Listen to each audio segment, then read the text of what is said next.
જય શ્રી કૃષ્ણ. મારું નામ દીપક પંચાલ છે. હું એક પ્રાઇવેટ કંપનીમાં જોબ કરું છું અને વાસ્તુ ઉદય સાથે લગભગ 2-2.5 વર્ષથી જોડાયેલો છું. અને દાદાએ જે મને કર્મ આપ્યા એ કર્મ કરવાથી મારી જિંદગીમાં ઘણો બધો ફરક પડ્યો છે. હવે એવું છે કે મારું જે ઘર જૂનું હતું ને એ સાઉથનો એન્ટ્રી હતી અને એ ઘરમાં લેવા ઉતાવળમાં જેમ પૈસાનું સગવડ પ્રમાણે મેં લઈ લીધું હતું. એ લીધા પછી મને ત્યારે નહોતી ખબર કે વાસ્તુ હોય કે આમાં આવું કંઈક થઈ શકે કે આ પ્રોબ્લેમ હોય, પણ જેમ જેમ રહેતા ગયા એમાં તકલીફો આવતી ગઈ. એટલે અગ્નિમાં સંડાસ બાથરૂમ હતું અને શું કહેવાય કિચન પણ અલગ દિશામાં હતું. સાઉથનો એન્ટ્રી હતી, હા સાઉથ વેસ્ટની એન્ટ્રી બધું ભેગું હતું. એટલે ઘરમાં પ્રોબ્લેમ થયા જ કરે, સતત થયા કરે, કંઈક ને કંઈક પ્રોબ્લેમ આવ્યા જ કરે. એટલે સૌથી મોટું મારી ઊંઘ પૂરી ના થાય. ક્યારે ઊંઘ જ પૂરી ના થાય મારી. હું ગમે તેટલું, એટલે મને ઊંઘ મળતી જ નહોતી, મને ઊંઘ પૂરી થતી જ નહોતી. પછી પેટમાં સતત પેટ પ્રોબ્લેમ જાય કરે, પેટ ક્લિયર થાય નહીં, આ બધો ઘણા બધા પ્રોબ્લેમ ચાલ્યા કરતા. એટલે અમારે એક મિત્ર છે ચિરાગભાઈ, એ ચિરાગભાઈને મેં કીધું કે ચિરાગભાઈને મેં એવું કીધું કે દાદા, અરે મેં કહ્યું ભાઈ હવે આવું છે, શું કરાય? કેમ કે એનું ઘર ત્યારે બનતું હતું એટલે મને ખબર હતી કે વાસ્તુ પ્રમાણે કરો એમ કહેતો તે મને. એટલે મેં કીધું કે ભાઈ આવું છે. તો મને કે પહેલી વખત મને એને કીધું કે દાદા છે, આપણે દાદાને મળવા જઈએ કે. એટલે મેં કીધું સારું ચાલ, તાર જે દાદો હશે એમ કે દાદાને મળી લઈશું, મેં કીધું એને હસતા હસતા. તો મને કે સારું. એટલે નક્કી કરી અને થોડા દિવસ પછી મને કે ચલો આજે દાદાનો હુકમ છે, દાદાને મળવા જઈએ. એટલે મેં તો મનમાં એવું ધારેલું દાદા હશે એટલે મેં કીધું 80-90 વર્ષના હશે, કોઈ જ્યોતિષી ચોપડી લઈને બેઠા હશે એવું મેં કલ્પના કરી હતી. અને હું પછી એના ઘરે દાદાને મળવા ગયો અને જેમ દાદા અત્યારે જેમ આમ બેઠા છે એવી રીતે એમના ઘરે બેઠેલા હતા અને પાછળ મોટો હનુમાનજીનો ફોટો જોયો અને મને જે ફીલ થયું આમ હનુમાન દાદાને જોઈને આમ એકદમ અંદરથી આનંદ લાગ્યો, એકદમ મજા આવી કે ના કંઈક છે. અને દાદાને જોઈ એટલે મારે વિચાર ભાગ્યા, હું જે વિચારતો તેના કરતાં તો યંગ એકદમ સરસ છે. એટલે પછી એમને મળ્યો, બેઠા અને મેં એમને મારા બધા પ્રોબ્લેમ કીધા. તો દાદાએ મને કીધું કે જો આટલા બધા પ્રોબ્લેમ આ બધું છે તો પહેલાં આપણે એક કામ કરીએ કે કર્મ તને હું આપું, તું કર્મ કર પહેલાં. દાદાએ મારું ઘર પણ નહોતું જોયું, ખાલી મેં સમજાવતો આવું છે કે આવું ઘર છે, આવું એન્ટ્રી છે, આટલું મને એટલી બધી કંઈ સમજ પડતી નહોતી ઘરમાં, એટલે દિશાઓમાં એટલી નહોતી સમજ પડતી. એટલે દાદાએ મને કર્મ આપ્યા કે તું પહેલાં કર્મ કર, એક કર્મ કર કે તું તને કર્મ કર્યા પછી કેવું લાગે છે, અને કર્મ કર્યા પછી કે જો સારું લાગે, સરસ લાગે, પછી આપણે આગળ કરીએ. અને દાદાએ મને એક કર્મ આપ્યું, જે કર્મ અમે કર્યું અને કર્મ 2-3 દિવસ મેં મારી વાઈફે ભેગા થઈને જે કરવાનું હતું કરી દીધું. એ કર્યા પછી મને અઠવાડિયા 15 દામ થોડું ફીલ થયું અલગ, કે ના કંઈક અલગ ફીલ થાય છે. એ ફીલ થયા પછી મેં દાદા પાસે ગયો, મેં કહ્યું દાદા હા ફરક લાગ્યો, સારું લાગ્યું, સરસ છે, હવે આપણે શું કરીએ? તો દાદા કહે કે આપણે ઘરની વિઝિટ કરીએ. એટલે મેં પછી દાદાને કહીને ઘરની વિઝિટ કરાવી. દાદાએ નિકીભાઈ એ લોકો આવ્યા મારા ઘરે, પૂરી વિઝિટ કરી, આખું ઘર જોયું. ઘર જોયા પછી એમને મને કીધું કે ઘરમાં નાના મોટા પ્રોબ્લેમ તો છે પણ આપણે કર્મ કરીશું, બીજા કર્મ કરી અને પછી આપણે યંત્ર બેસાડીશું. તો હનુમાનજીનું હવન કરીશું. હનુમાનજીનું હવન કર્યા પછી કર્મ કરીશું ને યંત્ર બેસાડીશું. તો જે હશે તમારા પ્રોબ્લેમ સોલ્વ થશે અને તમને વાંધો નહીં આવે. એટલે આ એક પહેલો ભાગ હતો મારો જૂના ઘરનો. ત્યારે મેં નક્કી નહોતું કર્યું કે હું નવું લેવું, વિચારતો કે લઈશું, પણ એવું કે નક્કી નહોતું કે લઈશું થઈ જ જશે એમ. એટલે દાદાએ જે કર્મો કહેતા ગયા એમ કરતા ગયા. એ કર્યા પછી હનુમાન યાગ કર્યો. હનુમાન યાગ કર્યા પછી દાદા આવ્યા, એમને યંત્ર બેસાડ્યું. યંત્ર બેસાડ્યા પછી અમારી થોડીક જગ્યાઓ ચેન્જ કરાવી, અમુક વસ્તુઓ ચેન્જ કરાવી ઘરની. અને એ બધું કર્યા પછી અમને જે પહેલું બીજું કર્મ કર્યા પછી મને તો જે ઊંઘ પ્રોબ્લેમ થતો હતો ને, બાકી એવું જો રવિવારે હું 10-15 મિનિટ બપોરે ઊંઘી જાઉં ને, 10-15 મિનિટ ઊંઘી જાઉં ને તો હું આખી રાત ના ઊંઘું, આખી રાત જાગું. છોકરાઓ પણ મને કહે હું બેઠા બેસી રહ્યો છે ભગવાનનું, અને હું બેઠો હતો મારી માળા કે ભગવાનનું મંત્ર કે કંઈનું કંઈ બોલ્યા કરતો, સૂતો ઊંઘ જ ના આવે. એટલે એ પણ એ કર્મ કર્યા પછી મને એ ફરક પડ્યો અને એ જે ઊંઘ આવવા લાગી, એ જે ઊંઘ દાદા ત્યાં આવીને એ ઊંઘ આવી, સમજો કે આટલા વર્ષોની મારી ઊંઘ બાકી છે ને એ ઊંઘ ત્યાં પૂરી થતી હતી. એટલી બધી ઊંઘ આવે કે એમ જમતાની હાથે બેસતા નહીં તો ત્યાં ઊંઘી જાઓ. એટલી આમ કેટલા વર્ષો આપણે ઘણા વખત બાકી હોય ને અને એટલું બાકી હોય એ પ્રમાણે મારી ઊંઘ પૂરી થઈ. મારા પેટના જે પ્રોબ્લેમ ઘણા વર્ષોથી હતા કે હું ગમે તે દવા લઉં ગમે તે કરું ને પાછા પ્રોબ્લેમ આવી જ જાય એ ધીરે ધીરે પણ રિઝોલ્વ થઈ ગયા.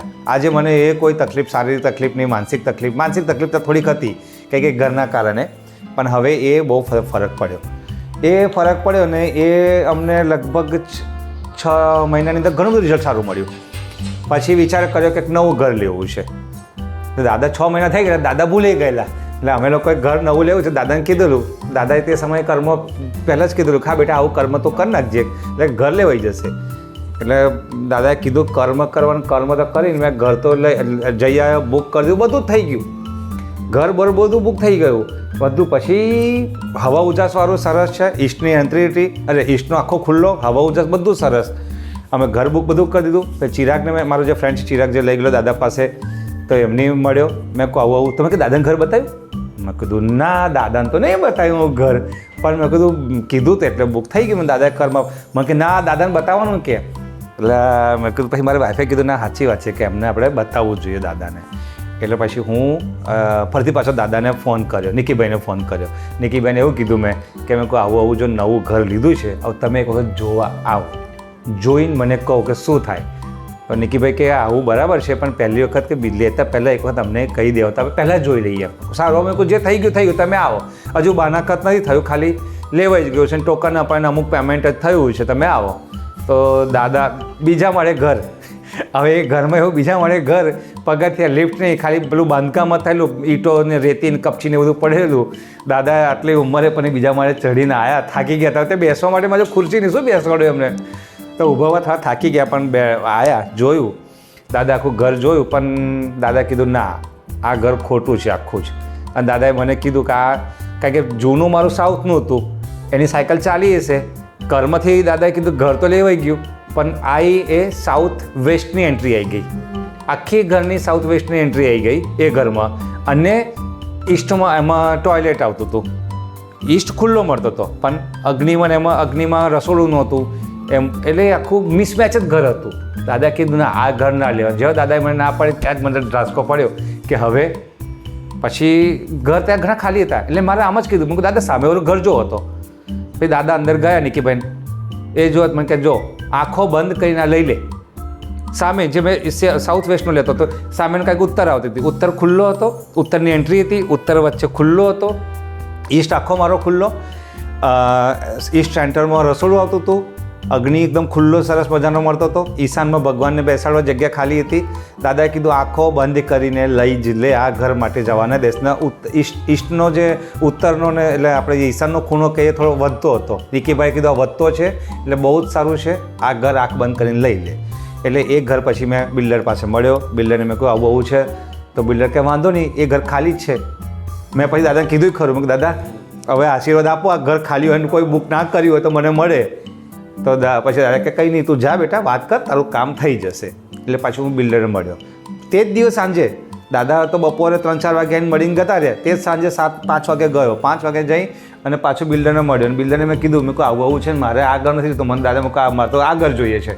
તો બિલ્ડર કે આ ઘર ખાલી છે, તમારે અહીં આવવું હોય તો કે હું તમારું નામ અહીં લખી દઉં.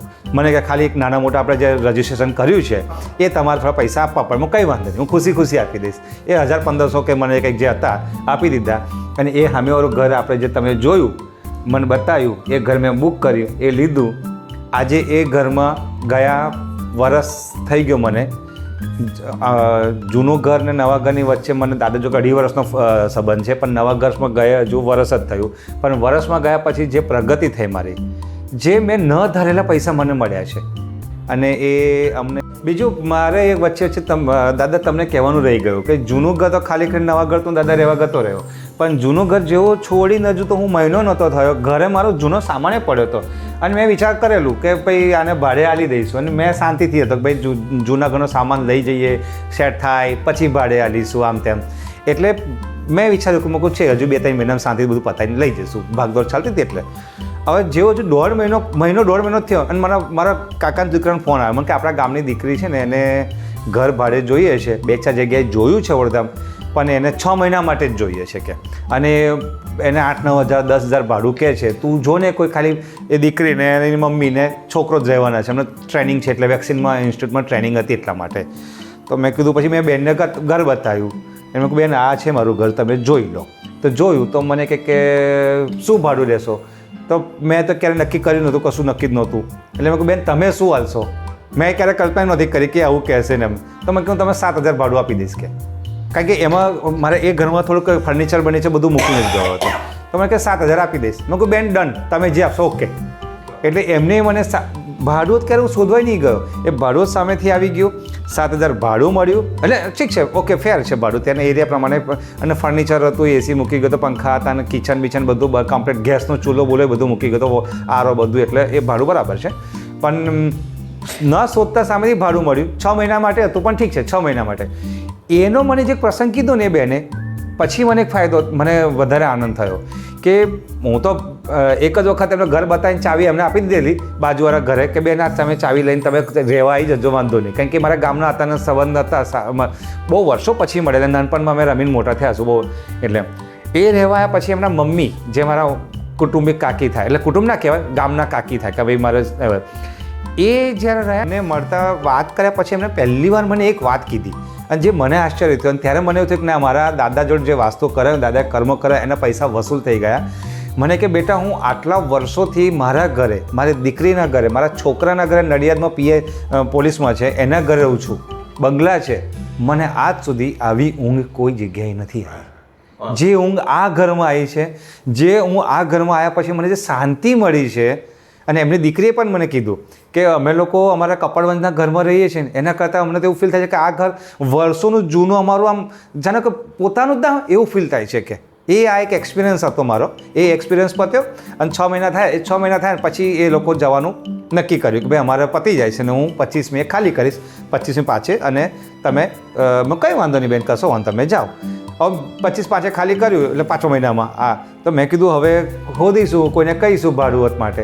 હજુ ખાલી કરીને ગયા 27 કે 28 તારીખે અમારા બાજુ જે મારો જે ફ્લેટ છે ને જૂનો, એટલે એની બાજુનો જ છે ફ્લેટ, એ લોકોનું કંઈક પ્રોબ્લેમ થયો ને એમને ગામડે ઘર મોટું લીધું ને એવું. તમને છોકરીઓ પણ જોબ વડોદરામાં જ કરે છે. તો 2 છોકરીઓ કે દીપક કાકા તમારું ઘર ખાલી થયું છે ને, અમે રહેવા આવ્યું, 1 તારીખથી જ અમે આવી જઈશું. હજુ તો હું એ ઘર મારું ખાલી પૂરું, પહેલાં બેને સામાને લઈ ગયા અને એ લોકો તો મેં કહું જો મને કે કેટલું ભાડું? મેં કહું જો આ બેન આ ભાડું હાલતા હતા તો મને કે 200-500 ઓછું કરી આપો ને, કે અમે 2 જ રહેવાના છે. મેં કહું સારું, તું કેટલા આપીશ? તો મને કે હું 600-500 આલીશ. મેં કંઈ વાંધો નહીં ચાલ, કારણ કે ઘરમાં વ્યવસ્થિત વ્યક્તિઓ આવે ને તો આપણને સારું. 500 રૂપિયા આગળ પાછળ ઠીક છે, પણ વ્યવસ્થિત વ્યક્તિઓ તમારું ઘર સચવાઈ જાય. એટલે એ છોકરીઓ રહેવા આવી છે. એ છોકરીઓ હજુ હમણાં સ્ટીલ આ દિવાળી સુધી, એટલે જાન્યુઆરી સુધી રહેવાની છે. તો એ જાન્યુઆરી રહેવાની પહેલાં તો હજુ તો એક જવાની મને જાન્યુઆરી કીધું, પણ અમારી ઉપર જે નીરુબેન રહે છે એમની બેન એ લગ્ન કર્યું તે કે તમારું ઘર જેવું ખાલી થઈને મને આપી દે, હું આવી જઈશ. એટલે આ એક પ્રસંગ છે. એટલે આ જે કર્મને અસર છે શું છે મને નથી ખબર, પણ દાદાના આશીર્વાદથી આ એક બહુ જ સારું સેટ થઈ ગયું અને બહુ જ સારા માણસો મળ્યા અને મને કોઈ ન તકલીફ પડતા, કશું ન કરતા ઇઝીલી મારું આ કામ પત્યું. એટલે આ દાદાના જ આશીર્વાદ છે, આ કર્મનો જ ફળ છે. અને મને આ બહુ શું કહેવાય કે અજુકતું લાગ્યું કે બાકી કેટલા સમય ઘણા લોકોના ઘરો કેટલા સમયથી ખાલી પડી રહે કે કાં તો સરખા મળે તો માણસો સરખા ના મળે. એટલે આ એક મને બહુ ચમત્કાર જેવું લાગ્યું છે. એટલે આ દાદાના જ બધા આશીર્વાદ છે. બેનિફિટ થયો આખો. આજે અત્યારે જે ઘરમાં રહું છું એ ઘરમાં એટલી શાંતિ છે. ઇવન અમારા જે ફ્લેટમાં જે લોકો રહેવા આવ્યા છે ને બધા, અને ક્યારેક અમારા ઘરે આવે ને તો એ સામેથી કહે એ તમારા ઘરમાં ખૂબ શાંતિ છે. નવું ઘર લીધા પછી દાદાએ અમુક કર્મો આપ્યા, કર્મ કર્યા, હવન કરાયું, હનુમાનજીનું હવન કરાયું, નવા ઘરમાં યંત્ર બેસાડ્યું, નવા ઘરમાં પછી દાદાને લઈ ગયા ફરીથી સેકન્ડ ટાઈમ નિકીભાઈને દાદા આવ્યા, પછી પરથી પૂછી લીધું કે હવે આ ઘરમાં કઈ કઈ વસ્તુ ક્યાં મૂકવી, ક્યાં શું કરવું, એ પ્રમાણેનું ઇન્ટિરિયર ડિઝાઇન કરાયું. એ આપણે સૈનિકભાઈએ ઇન્ટિરિયર ડિઝાઇન કર્યું, એમના બીજા નંબરનો દીકરો છે આખું. એ ઇન્ટિરિયર ડિઝાઇન કરી અને સૈનિકભાઈએ બધું પછી જે આપણે જે ગોઠવવું હતું જે પ્રમાણે વાસ્તુ પ્રમાણે જ આખું વાસ્તુ પ્રમાણે કર્યું અને એનાથી ઘણો ફરક પડ્યો, ઘણી શાંતિ લાગી, ઘણો આનંદ આવ્યો અને ઘણી પ્રગતિ પણ થઈ મારી. અને મેન્ટલી શાંતિ સૌથી વધારે તો મને બહુ મેન્ટલી શાંતિ કે ઘરમાં ગયા પછી તમને એવું ફીલ થાય કે યસ. પહેલાં એવું થતું, જૂના ઘરમાં એવું થતું હતું કે ઘરે જવાનું કંટાળો, કઈ ઘરે જવું યાર, હવે ઠીક છે જઈએ છે આવું. જ્યારે હવે નવા ઘરમાં એવું છે કે બસ આ છે ને ખાઈ પીને બેસો, ધમાલ મસ્તી કરો, વાત કરો, આનંદ કરો. છોકરાઓને પણ સારું છે, ભણતર સારું છે છોકરાઓનું. મારે એ ઘરે પહેલાં જૂના ઘરે હતું પણ જૂના ઘર કરતાં નવા ઘરમાં પ્રગતિ વધારે સારી થઈને ફાસ્ટ થઈ છે. એટલે એ અમને એક બહુ મોટો બેનિફિટ મળ્યો, બહુ શાંતિ મળી, સારું મળ્યું. અને સૌથી વધારે તો મેન દાદાના કર્મો. આજે દાદા સાથે અમે જોડાઈ ગયા છે 2.5 વર્ષથી. મને કંઈ પણ પ્રોબ્લેમ થાય ને દાદાને ફોન કરું કે નિકીભાઈ શું છે, નિકીભાઈ તરત જ કે જો આવું છે ને દાદાને પૂછે લે દાદા આ કર્મ કરી નાખો. મેન કર્મ કરવા કે અને કર્મ કરતા ઘણો મને ફરક પડે છે. અને આ એક્સપિરિયન્સ લીધો ત્યાર પછી હું મારા ઘણા બીજા મિત્રોને લઈ ગયો કે એ મિત્રોને લઈ ગયા પછી મિત્રોનું ત્યાં કર્મ કરાયું. એ કર્મ કરાયા પછી એમના જિંદગીમાં બહુ ફરક પડ્યો. અમારી ઓફિસમાં એક બેન હતા કે કરીને કરિશ્મા કંદોઈ, એને અમેરિકાનો પ્રોબ્લેમ થતો હતો, જવાતું જ નહોતું. એને પછી દાદા પાસે લાયા, દાદા પાસે આ દાદા એને કંઈક કર્મ આપ્યા, એને ફટફટ ફાઇલ ખુલી ગઈ અને પહોંચી ગયા. આજે એમને 1.5 વર્ષ થઈ ગયો અમેરિકા પહોંચ્યા. અમારા એક દરબાર છે વીરપલસિંહ, એમને આપણે કૂવામાં ડોલ મૂકવા માટે એને બધા કર્મ આપ્યા હતા. એમના ગામમાં દાદાને લઈ ગયેલા, ગામવાળા તો બધા કે આ કોણ આવ્યા, આખા ગામમાં બધા ફરે પણ બધા અને ગામમાં માને નહીં, એકદમ જૂનું ગામડું એટલે માને જ નહીં કે આવું હોય. પણ લઈ ગયા, એમના ઘરે જોયું, એમના ઘરે જોયા પછી એમના અમુક વસ્તુ દાદાએ કર્મ આપ્યા, અમુક વસ્તુઓ ચેન્જ કરવા કીધી અને એમને બીજા જ મહિને ફરક પડ્યો. ત્રીજા મહિનામાં તો સારો ફરક પડ્યો. ત્યાં પછી એમના જ ગામના અમુક લોકોએ કીધું દાદાને મળવું છે ને અમારે કર્મ કરવા છે અને અમારે આગળ કરવું છે. એટલે દાદાથી અમને આ ઘણો બધો ફાયદો થયો. આજે દાદાના કહેવાથી કર્મ કરવાથી સુખ શાંતિ સમૃદ્ધિ પામ્યા, શાંતિ મળી, આનંદ છે અને પ્રગતિ છે. એટલે અમને ખરેખર ખૂબ આનંદ છે. એટલે દાદાના તો અમે જિંદગીભર આભારી રહીશું. અને દાદા જ્યારે પણ અમને કંઈ કામ માટે બોલાવે અમે તત્પર એમના સેવામાં હાજર જ હોઈએ. જોકે એમની સેવા અમને કરવાનો મોકો ઓછો મળે છે, અમારી જ સેવા વધારે કરતા હોય છે, એવું છે. એટલે આ મારો આટલા વર્ષનો એમની જોડે એક્સપિરિયન્સ અનુભવ રહ્યો અને એનાથી મને ઘણો જ ફરક પડ્યો છે. જય માતાજી.